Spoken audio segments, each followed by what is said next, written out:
Neighborhood risk factors for recidivism. For whom do they matter? By Leah A. Jacobs and Jennifer Skeem.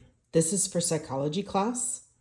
Abstract: justice involved people vary substantially in their risk of reoffending. To date, recidivism prediction and prevention efforts have largely focused on individual level factors like antisocial traits. Although a growing body of research has examined the role of residential context in predicting reoffending, results have been equivocal. I can't say that word. One reason for mixed results may be that an individual's susceptibility to contextual influence depends upon his or her accumulated risk of reoffending. Based on a sample of 2,218 people on probation in San Francisco, California, the study draws on observational and secondary data to test the hypothesis that individual risk moderates the effect of neighborhood factors on recidivism. Results from survival analysis indicate that individual risks interact with neighborhood concentrated disadvantage and disorder, and these factors increase recidivism among people relatively low in individual risk, but not those at higher risk. This is consistent with the disadvantage saturation perspective, raising the possibility that some people classify as low risk might not recidivate, but for placement in disadvantaged and disorderly neighborhoods, ultimately residential context matter for lower risk people and may be useful to consider in efforts to prevent recidivism. Key words: risk assessment, recidivism, disadvantage saturation, neighborhood effects, disadvantage, disorder. Introduction. After incarceration, people are often released to prison places, neighborhoods that lack institutional and social features that help control crime. Theoretically, this could promote reoffending after adjusting for individual risk factors. However, the association between neighborhood factors and reoffending is decidedly small and uneven across studies.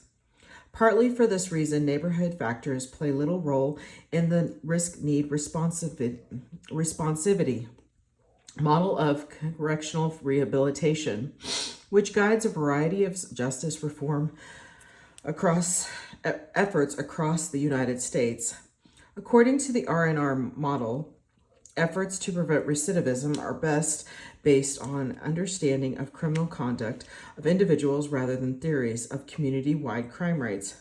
So correctional services are largely geared toward reducing individual risk by targeting factors like substance abuse and antisocial traits, leaving aside neighborhood disadvantage as largely non-criminogenic.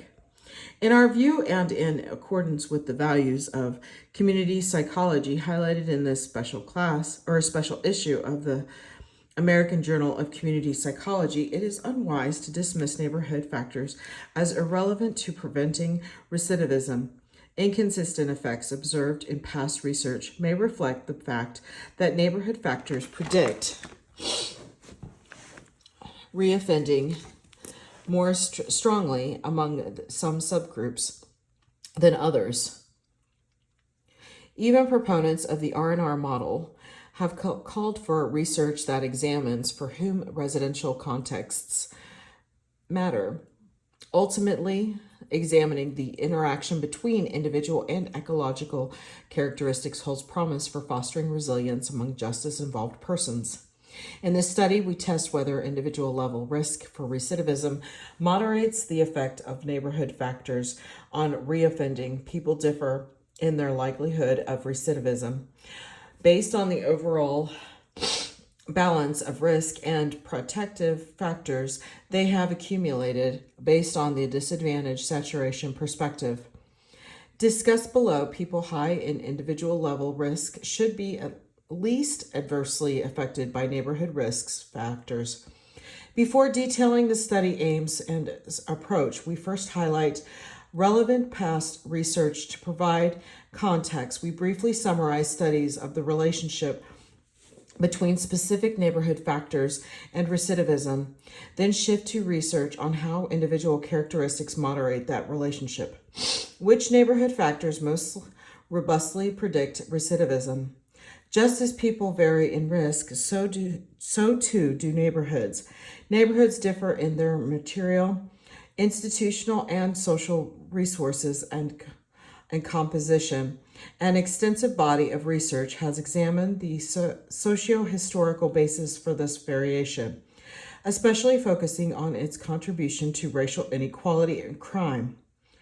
This work indicates that a complex interaction of political and policy actions, economic conditions, example deindustrialization, and population shifts, example population growth during the time of economic retraction, explain the unequal distribution of resources and crime between neighborhoods over the past 2 decades.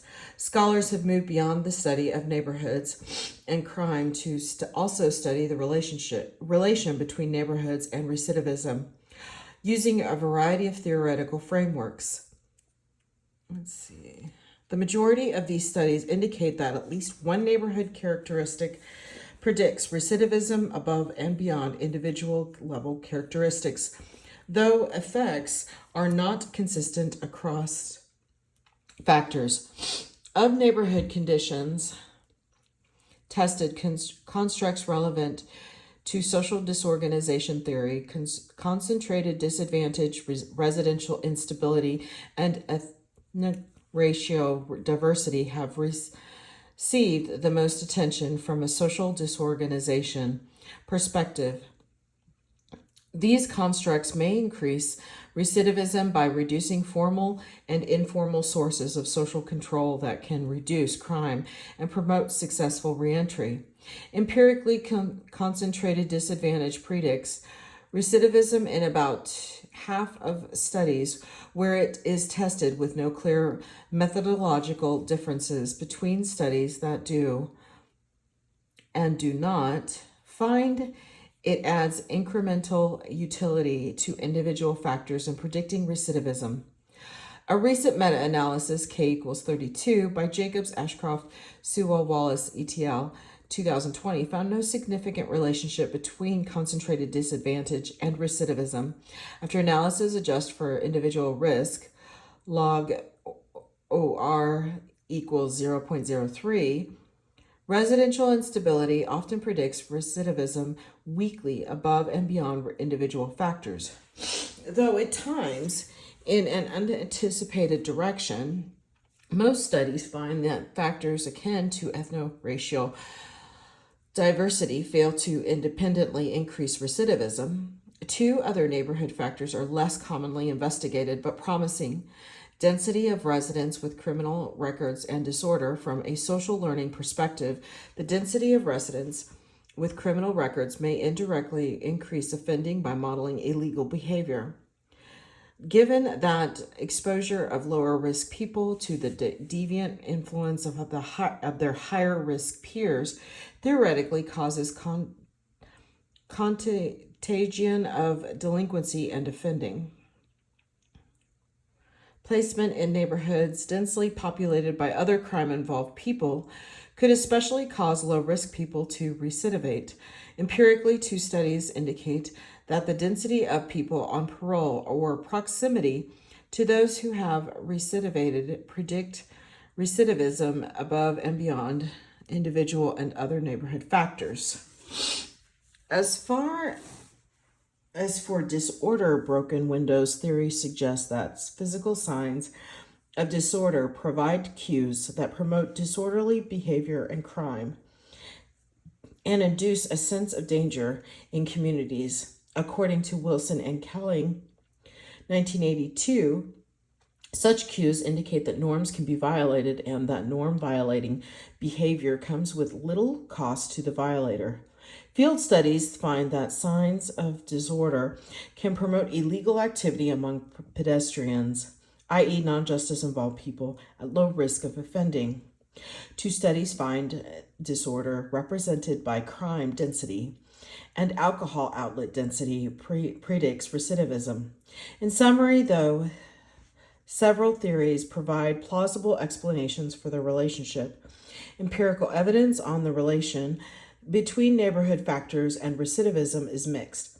The most commonly studied variable, concentrated disadvantage, has only mixed support. Disorder and density of justice-involved residents appear promising but have been tested in a few studies. For which justice-involved persons do disadvantaged neighbors matter? The inconsistent results could partially reflect sample differences that in turn, after the strength of the relationship between neighborhood factors and recidivism, because neighborhood factors likely predict reoffending more strongly among some groups than others. There has been a call for research to focus on the interactions between offender and environmental characteristics. In examining recidivism, several researchers have tested potential interactions between neighborhood factors and individuals' demographic characteristics and criminal history. Several interactions have been found, but few are theoretically coherent, and even fewer have been replicated. As noted above, we posit that a justice-involved person risks of recidivism moderates the effects of neighborhood factors on reoffending. From a disadvantaged saturation perspective, people who experience significance or have accrued multiple risk factors should be at least adversely affected by disadvantaged neighborhoods.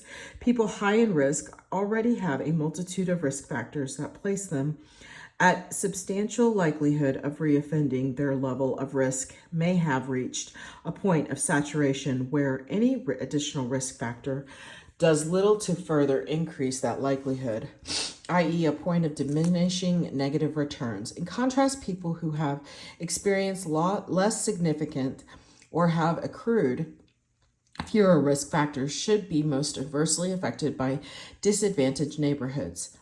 People low in risk are unlikely to reoffend, but for exposure to risk factors like placement in highly disadvantaged neighborhoods.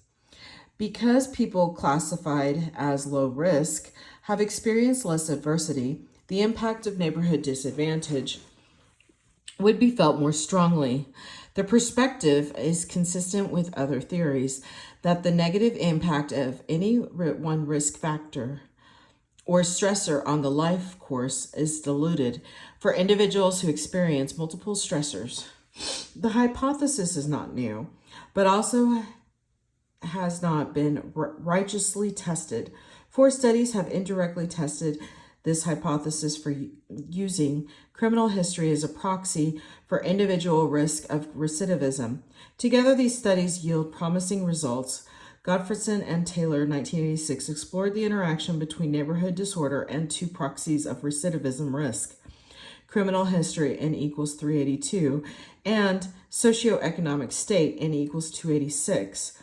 The authors found that neighborhood disorder interacted with these proxies to add modest predictive utility for some recidivism indices, time to and severity of arrest, but not others' arrest. Wang et al. 2014 found the effect of residential mobility on recidivism was relatively high for those with less serious criminal histories, although there were no such interactions with neighborhood disadvantage, urbanism, or racial segregation, N equals 54, 359. Similarly, in a sample of 418,199 people on parole, Raphael and Wayman in 2007 found the effect of neighborhood unemployment rates was relatively strong for those with limited criminal histories. Lastly, Reisig et al. 2007 found country economic hardship among Black families had a relatively strong effect on Black ex-prisoners with shorter criminal histories. N equals 21,484. Present study. In this study, we directly and rigorously test our hypothesis that individual risk moderates the relationship between neighborhood risk factors and reoffending from differential saturation perspective. The impact of neighborhood factors on reoffending will be greatest among low-risk people.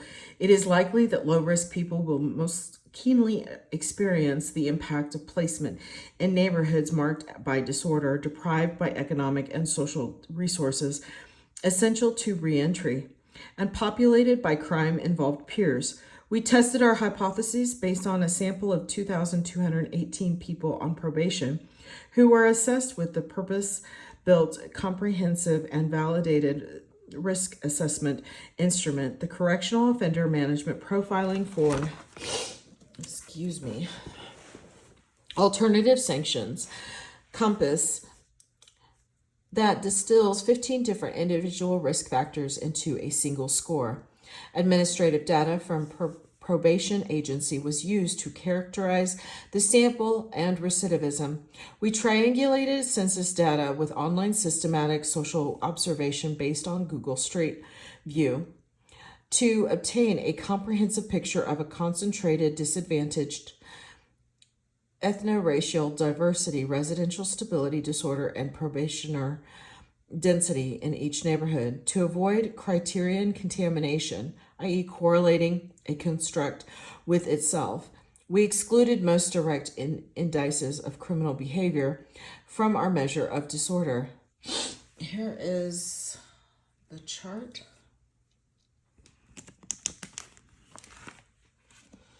Method, sample. Our sample, N equals 2,218, was drawn from a population of people on probation who entered community supervision between October of 2011 and June of 2014 in San Francisco, California, Table 1. The maximum observation period for the study sample is 1,000 days, approximately 2.75 years, and over 75% were observed for at least 12 months, the period in which the majority of recidivism occurs. We included people regardless of observation length because we used survival analysis, which adjusts for censored observations, and censoring was non-informative, i.e. based on non-significant correlation between start date and recidivism risk score. Individuals who enter probation in 2014 are at no greater risk of recidivism than those who enter in 2011, Allison 2010. We excluded people, N equals 3,566, who had no mappable address in San Francisco, 59%, i.e. relocated, transferred outside the city, documented as homeless, or lacked residential address, who were not assessed for risk with the COMPASS at the start of the probation, 46%. This is so strange how they wrote this. Our inclusion rate, okay, it does go here. Our inclusion rate, 38%, is low but comparable to similar studies. Wolf ETL 2018, especially given this region's high rate of homelessness. To assess potential selection bias, we compared the characteristics of our final sample with those excluded. Although our sample was slightly older, mean age of 38 versus 36, T equals 6.01, P being less than 0.01, and more likely to be Black, negative 7%, X squared equals 30.5, P is less than 0.01. Then those excluded, the two groups who were similar in gender. COMPASS risk classifications, X squared equals 4.44, P equals 0.11, comparing our sample with the 56% of those excluded who had COMPASS data. And recidivism rates, B equals 0.04, P equals 0.34. Overall results provide little evidence of this selection bias. Measures, individual predictors, recidivism risk. We opportunized each person's risk of recidivism with COMPASS we used both COMPAS scores and risk classification and analysis. Given that COMPAS risk classification should be collaborated to particular contexts, we created 3 categories by cutting COMPAS risk scores. In this sample, into tertiles, we define these categories as low, moderate, and high risk with respective COMPAS raw scores ranges from of negative 2.94 to negative 0.30, negative 0.31 to 4.1, and 4.2 to negative or minus 1.99. In San Francisco, the COMPAS is completed by probation officers during pre-sentence investigations in the period between a person's conviction and the start of their supervision. The version of COMPAS used in San Francisco consists of 135 items, but it is unclear how items are weighted and summed to produce risk scores because that information is proprietary. See Wisconsin versus Loomis, 2016. According to Brennan, ETL 2009, North Point Incorporated created as an overall risk score by regressing new offenses on participants' scores across 15 different subscales: prior criminal involvement, history and non-compliance, history of violence, current violence, criminal associates, substance abuse, financial problems, vocational educational problems, family criminality, social environment, leisure, residential instability, social isolation, criminal attitudes, and criminal personality. To better understand the COMPAS risk score, we regressed the risk score on subscales and found risk scores are most strongly represented by prior criminal involvement, young age, vocational, educational problems, and substance abuse problems. We also found COMPAS scores strongly predictive recidivism, AUC equals 0.74. This is consistent with a past independent evaluation of the COMPAS and with meta-analysis that included COMPAS studies and indicated that COMPAS predicted recidivism as strong as the other commonly used risk assessments. In sum, the COMPAS distills many robust individual risk factors into a single score designed to maximally predict reoffending. Demographics. We included gender, male equals 1, age at start, and race, black 1, as covariates, given that these demographics variables weakly but robustly predict recidivism, and sometimes add incremental utility to risk in predicting recidivism. Our goal was to capture major individual risk factors for recidivism when estimating the independent effect of neighborhoods. These data were drawn from county probation case records and checked against county court records. Neighborhood predictors. Based on participants' addresses as documented in probation case records, we observed 3 street blocks within their immediate environments and collected data for the census groups in which these street blocks were nested because measuring neighborhood qualities in large spatial units can neglect within unit heterogeneity, exacerbate the uncertain geographic context problem, UGCP, and attenuate effects. We followed recommendations to measure neighborhood qualities in small units within participants' immediate residential context, as detailed below. We also examined convergent and divergent validity of these measures at multiple units of aggregation to ensure our measurement strategy yielded theoretically meaningful relationships between variables. Results of these analyses supported block groups as reasonable units of aggregation. Below, we describe the coding of secondary data, the collection of SSO data, and the distillation of these data sources to represent neighborhood variables. Coding secondary data. To measure factors related to the disadvantaged residential instability and ethno-racial diversity, we collected estimates at the block group level from the U.S. Census American Community Survey 2009-2013. For the following indicators: poverty, median income, unemployment, median length of residence, percent of homes owned, and race ethnicity. To reduce skew, we transformed length of residence taking the natural log.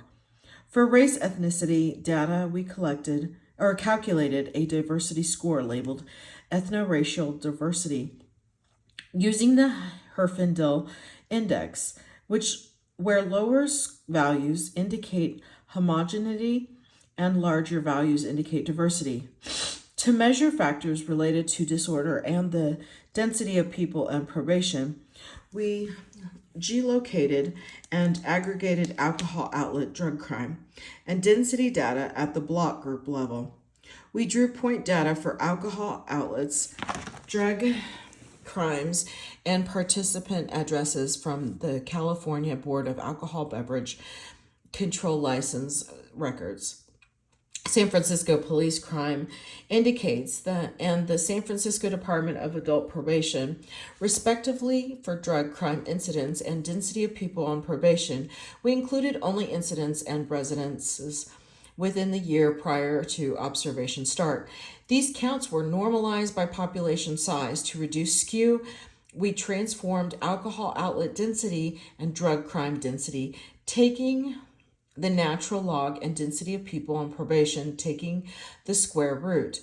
Assessing primary data, we applied Odger's ETL 2012 online SSO approach to collect primary data, capturing object and subjective measures of disorder for detailed procedures. See Appendix S1.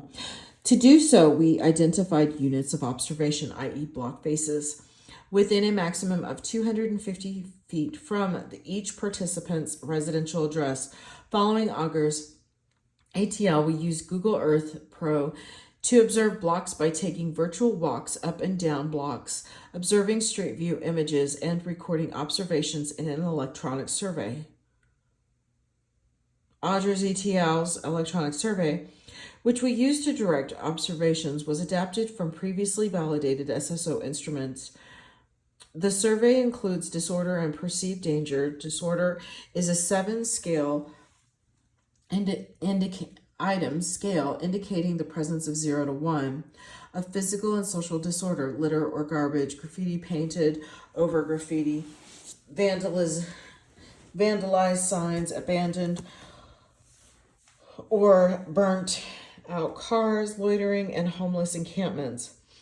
Perceived danger ranges from 0 to 8 and is comprised of responses to 2 questions. Would you feel safe walking in this area at night? And does this appear a safe place to live? Coded 0 to 4. And reversed for analysis. These items were then averaged to create a single disorder and danger score for each participant's block group. We examined the reliability and validity of these measures based on a subsample of 43 observations completed by 2 factors and assessed via one-way interclass correlation. Inter-rater reliability was good for the disorder and perceived danger scales. Based on the full sample disorder and danger had acceptable and excellent levels of internal consistency. In keeping with past research, aligning with Auger's ETL 2012, the block group average of our online SSO ratings manifested a theoretically coherent pattern of relationships with neighborhood variables coded from administrative data. For example, disorder correlated inversely with income, R equals negative 0.25. Positively with poverty, R equals 0.22, and positively and more strongly with drug crime, R equals 0.37, see table S1. Distilling neighborhood variables into fewer components. In sum, we coded 11 main variables. 11 main variables from primary and secondary sources.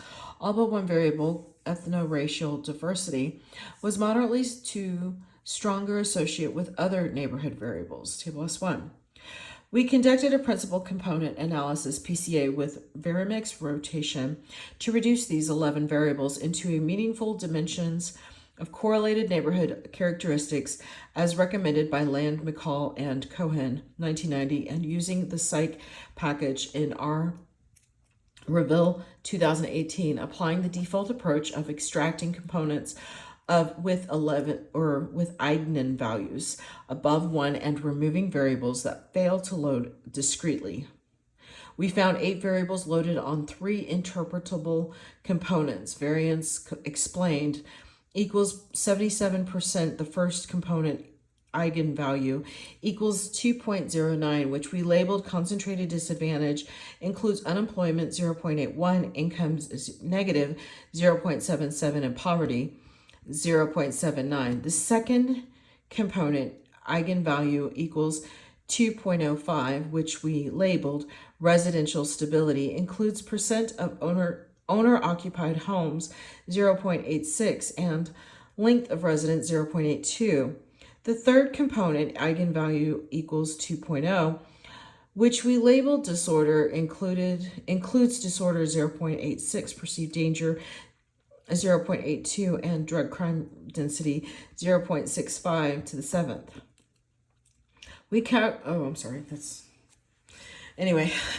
We calculated standardized scores for each component. The mean equals 0, SD equals 1.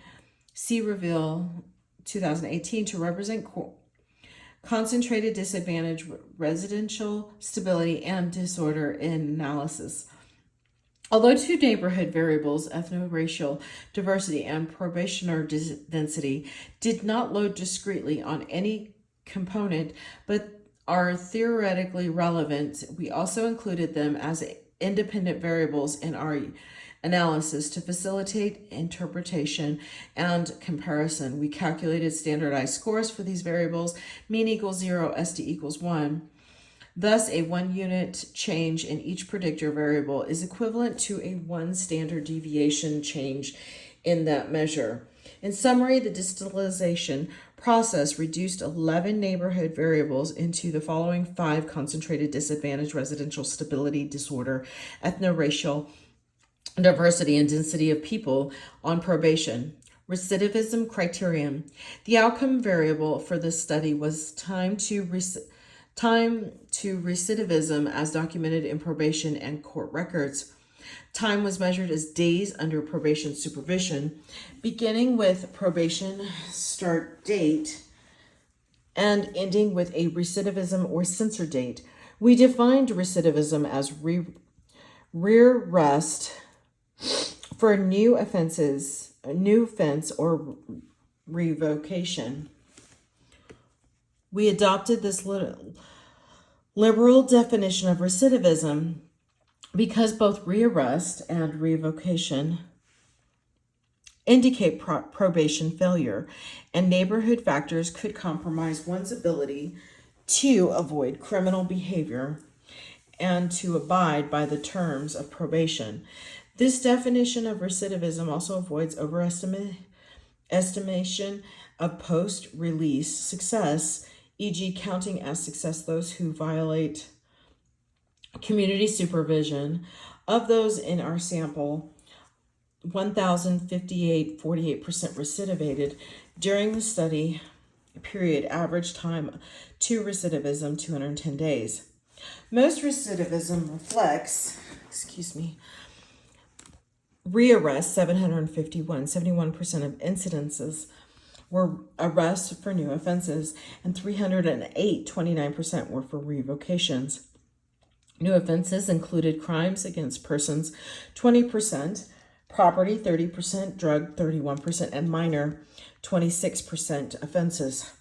Given limitations on the way data were coded, revocations included violations in petitions, i.e. administrative revocations. However, upon inspection of arrest records beyond initial recidivism dates, we found half of those who failed due to revocation.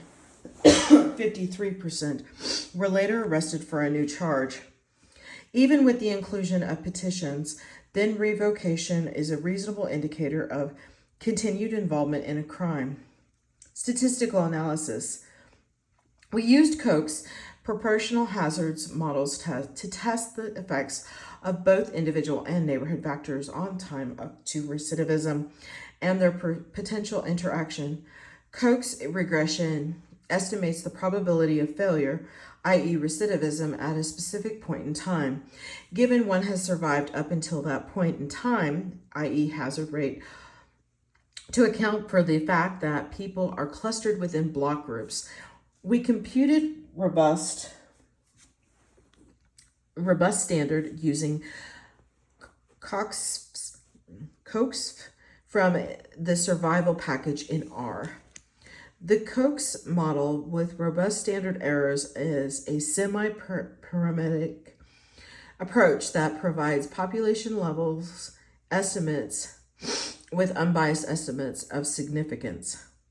The most viable alternative to this approach for dealing with clustered data is a parametric mixed effects model. Although mixed effect models offer additional information regarding the variance explained by cluster units and the variation in effects across units, they require unverifiable assumptions regarding the distribution of unobserved data when extended to nonlinear models, and perform no better than Koch's model with robust standards errors in terms of type 1 error, bias, coverage, probability, and mean standard error. Thus, results based on a mixed effects framework are relegated to the Appendix S1. While assessing the size of a hazard ratio is complicated by the fact that hazard rates lack a standard deviation, the natural log of an exponentially distributed survival time provides a common variance, n squared 16, and this variance can be used to estimate effect size R0 2016. When the hazard rate is converted to effect size R, using this common variance, the midpoint between a small and moderate effect size, R equals 0.35, is equivalent to a hazard ratio of 1.3. Thus, we consider a hazard ratio of about 1.3 to be meaningful, i.e. clinically significant, and we consider effects small, moderate, or large when hazard ratios are approximately 1.14, 1.47, or 1.9, respectively, for continuous predictors. Results, sample decisions. As shown in Table 1, the sample was predominantly male with a mean age of 38 years, and half were Black. About half recidivated, and rates of recidivism increased across compass risk categories: 23% of low, 52% of moderate, and 70% of high risk. People recidivated compared to San Francisco neighborhoods. On average, people on probation lived in neighborhoods with a higher poverty rate, 22% versus 14%, higher unemployment rate, and 13% versus 8%, lower median income, 57,857 versus 75,604, greater ethno-racial diversity, 0.60 versus 0.50, fewer owner-occupied homes, 32% versus 42%, and more drug crimes, 32 versus 8 per 1,000 persons. Individual and neighborhood predictors of recidivism. To contextualize our main analysis, we conducted 2 survival analyses for each predictor. In the first model, we enter the index variable alone as a predictor of recidivism. In the second model, we enter the index predictor alongside all other individual and neighborhood predictors. These analyses allowed us to estimate each variable's bivariate and independent association with recidivism. As shown in the unadjusted effects column of Table 2, nearly all individual and neighborhood variables significantly predicted recidivism prior to adjusting for other variables, except for age. Individual level variables moderately to strong predicted recidivism. For example, those classified as high risk were over 5 times more likely to recidivate than those classified at low risk, HR equals 5.37. Neighborhood factors predicted recidivism more weakly. Effect sizes were strongest for ethno-racial diversity and density of people on probation and disorder, and weakest for concentrated disadvantage and residential instability. As shown in the independent effects column of Table 2, adjusting for association with other risk factors reduced the effect size of some individual predictors, the example race and risk classification, but all remained statistically significant.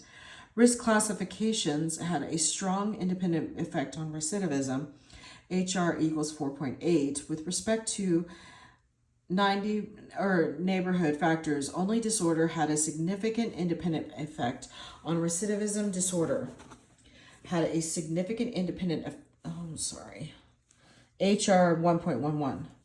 The remaining variables did not predict time to recidivism after controlling for other factors. Does individual criminal risk moderate the effects of neighborhood factors on recidivism? To test whether the Compass risk classifications moderated the relationship between neighborhood factors and time to recidivism, we completed 5 Koch's regressions, one for each neighborhood variable, i.e. disadvantage, residential stability, ethno-racial diversity, disorder, or probationer density. Each model included the interaction term between the neighborhood variable and risk classification, i.e. low versus moderate risk and low versus high risk. In addition to these interaction terms, each model included the index variables mean, effect, and controlled for individual level predictors, i.e. gender, race, and age, and all neighborhood level variables. This is a conservative test of whether risk moderates the effect of a particular neighborhood variable on recidivism. Once one has controlled for participants, demographics, and other neighborhood factors, as shown in Table 3, results indicate that criminal risk significantly interacted with 3 of the 5 neighborhood risk factors, specifically as participants' risk classification decreased. The power of concentrated disadvantage, disorder, and probationer density in predicting recidivism increased, with interaction terms ranging from negative 0.26 HR 0.77 to negative 0.17 HR equals 84. The largest difference in slopes was for disorder and disadvantage, indicating a greater effect for low than high risk participants. Figure 1 illustrates how the effect of these neighborhood variables become less pronounced across low and higher risk groups. The interaction between density of people on probation and risk was weaker and statistically significant only when comparing low to moderate risk people. In these interaction models, the main effect of each neighborhood factor represents the effect of that factor for the reference, i.e. low-risk people. Taking interactions into account then, concentrated disadvantage HR 1.24 and disorder HR equals 1.35 have small but meaningful relation or effects on recidivism for low-risk people. Put another way, at 1 year, 15% more low-risk people would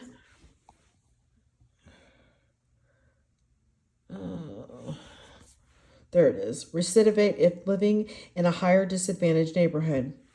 Plus 2 SD disadvantage predicted as 365 days equals 0.72.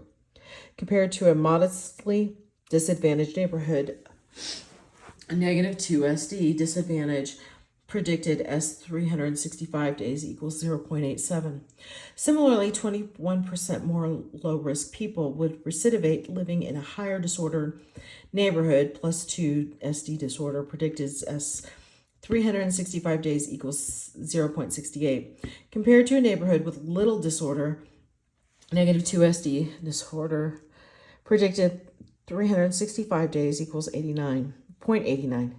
These results were robust to a variation in statistical modeling as shown in Table S2. Coefficients for mixed survival models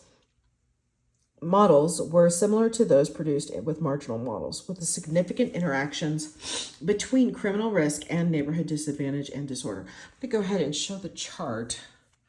Should you wish to pause, I can try and get as close as I can. Should you wish to pause and look at these numbers, Table 3 shows up a lot better. And then here's the moderate risk, the low risk, and the high risk. Discussion. Leading models of constant correctional intervention, such as the risk-need responsivity model, Bunta and Anders, target individual risk factors to prevent reoffending virtually to the exclusion of neighborhood risk factors. The results of this study indicate that it is premature to dismiss neighborhood factors as irrelevant to recidivism. Relocation or reduction, some neighborhood risk factors clearly matter for some people on probation. Specifically, we found that risk of recidivism moderated the effect of neighborhood conditions on reoffending. People on probation at relatively low risk were more likely to reoffend when they lived in disadvantaged or high disorder neighborhoods, whereas neighborhoods had little influence on people on probation at relatively high risk. Our findings advance knowledge about the relation between neighborhoods and recidivism. Past studies indicate that a variety of neighborhood factors affect recidivism, but are mixed regarding which factors are relevant and how strongly they shape criminal justice outcomes. We hypothesize that differences in samples may explain such variation in study findings, and our results are consistent with this supposition. We found that neighborhood factors weakly and inconsistently predicted recidivism until we accounted for the interaction between neighborhood factors and individual characteristics. Examining main effects of neighborhood characteristics on recidivism for the full sample, we found that only disorder reached statistical significance with a small effect, HR equals 1.11. When interactions were examined, however, concentrated disadvantage and disorder emerged as meaningful predictors of recidivism for people at low risk of recidivism. Hazards are over 3 times larger among those low in individual level risk to those who high in individual level risk. This pattern of results with disadvantage and disorders significantly interacting with individuals' risk level to predict recidivism was replicated when we employed multi-level models. Ultimately, this suggests that the effects of concentrated disadvantage and disorder depend on who is examined. The typically null or small effects found in similar studies may inappropriately characterize the relationship between neighborhood conditions and offending, leading some to incorrectly and categorically interpret them as inconsequential for recidivism. The finding that individual level risk and neighborhood level risk interact makes sense in light of the disadvantage saturation perspective. In general, the disadvantage saturation perspective argues that low-risk people are most adversely affected by additional risk factors, while high-risk people are least adversely affected by additional risk factors. As applied to neighborhood risk factors and recidivism, disadvantage saturation suggests that low-risk people on probation who have accrued fewer or less meaningful criminal risk factors feel that feel the impact of neighborhood risk factors more strongly than their relatively high risk counterparts. In other words, those who already face serious challenges to successful reentry are likely to recidivate regardless of additional neighborhood level risk factors. But those who face few or minor challenges to reentry may not recidivate but for risk factors present in their residential contexts. Of neighborhood risks factors, we found concentrated disadvantage and disorder particularly meaningful for people low in risk. Concentrated disadvantage is a key construct in social disorganization theory, which argues environments characterized by disadvantage have limited social control to protect against crime. Since social disorganization theory has usually been applied to crime rates in the general population, which is comprised of people lower in criminal risk than those in justice involved samples, it logically follows that when applied to individuals reoffending, disadvantage would predict recidivism most strongly among people on probation classified as low risk. The variation in effects may also explain why other studies with relatively high risk samples fail to find disadvantaged predictive or recidivism. As for disorder, broken windows theory suggests that visible signs of disorder provide cues that norm violating behavior is common in a setting and that when it occurs, it will go unchecked. As a result, the theory argues that disorder promotes crime. Experiments observe that pedestrians engage in uncivil and even low-level criminal behavior when in visibly disordered spaces, which suggests that disorder can induce antisocial behavior within the general population. Are finding that disorder predicts recidivism among people on probation classified as low risk makes sense in the light of these studies. Like the general public, contextual cues may elicit antisocial behavior from people on probation who would otherwise not engage in such behavior. Before discussing the implications of these findings, we note three study limitations. First, the sample represents only 38% of the probation population. Although we found little evidence of selection bias, see methods, results may not generalize beyond people on probation with residential addresses who assessed for risk near probation intake. Second, we used participants' addresses at the start of probation to characterize their neighborhood, even though some participant moved after probation. We used participants' addresses at the start of probation because this is when addresses were most reliably documented and because most participants did not have a residential move during the observation period. See Jacobs and Gottlob, 2020. Third, our use of data related to residential contexts immediately proximate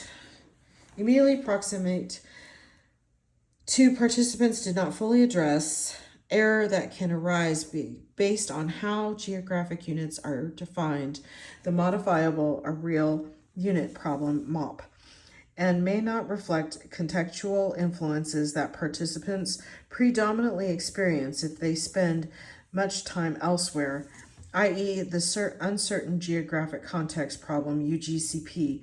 We did assess the relationships of interest across multiple units of analysis and use this information, which when selecting block groups, alleviating some concern regarding the potential for weakened effects due to MOP. Further, our focus on relatively small areas surrounding participants' residences and our use of temporarily proximate observational data facilitated measurement of a neighborhood factor like disorder. Within areas, participants are likely to spend at least some time and alleviating some concerns regarding the UGCP. With these limitations in mind, we unpack the complications of the study, beginning with its immediate implications for the special issue of the American Journal of Community Psychology. The study illustrates how community psychology values can inform criminal justice research two primary ways. First, the study goes beyond an individual focus to examine how ecological influences can promote or inhibit successful reentry for people involved in the justice system. As noted in the introduction, most research on risk factors for criminal recidivism has focused on individual level characteristics. This focus situates the potential source of the problem and the need for change within individuals, largely neglecting the role of that social structure factors play in reoffending.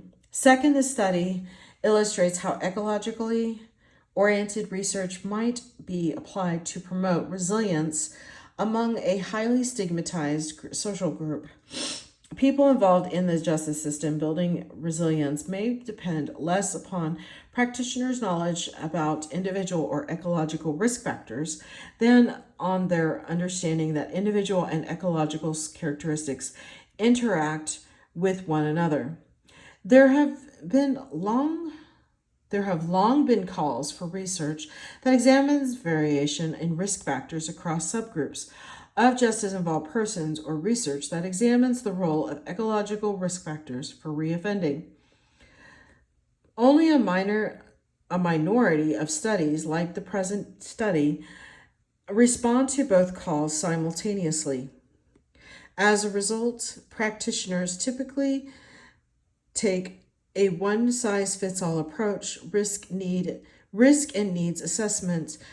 For people on probation, the results of the study imply that resilience could be better promoted if practitioners considered the interaction between individual level risk and ecological factors, disorder and disadvantage, to better identify needs and target interventions.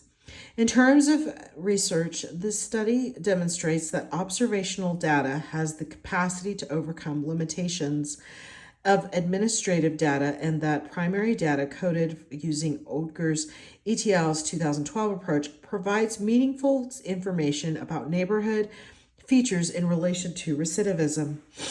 Future researchers should continue to develop methods and use observational data on neighborhood qualities that may be relevant to recidivism. Example, protective factors like social cohesion, further to overcome the UGCP. Future researchers should explore emerging methods. Example, ecological momentary analysis, Browning and Solar, 2014, that can provide detailed information on where justice-involved persons spend their time and the effects of those locations on recidivism. As for practice, probation, and parole, should not dismiss neighborhood context as non-criminogenic. Instead, community supervision models like risk-need responsivity should attend to place for low-risk justice-involved people. Risk needs assessment should consider disadvantage and disorder in residential and contexts in directing service provision for people low in risk. Meanwhile, models of supervision should seek to mitigate both contextual and individual risk factors to reduce recidivism. Conclusion: social outcomes often reflect interactions between social circumstances and individual characteristics. This study indicates that neighborhood disadvantage and disorder matter for reoffending when interacted with individual recidivism risk. In line with the disadvantage saturation perspective, people on probation who are classified in low risk are more likely to recidivate when they live in highly disadvantaged and disorderly neighborhoods, unlike those classified as high risk. Recidivism researchers and interventionists would be wise to heed calls for more nuanced investigation of the relationship between residential context and outcomes. In some cases, preventing recidivism will require considering specific neighborhood dynamics for specific groups of justice-involved people. Conflict of interest. We have no known conflicts of interest, and this manuscript adheres to the APA ethical principles. Here are the references, and this is the end of this article. Thank you.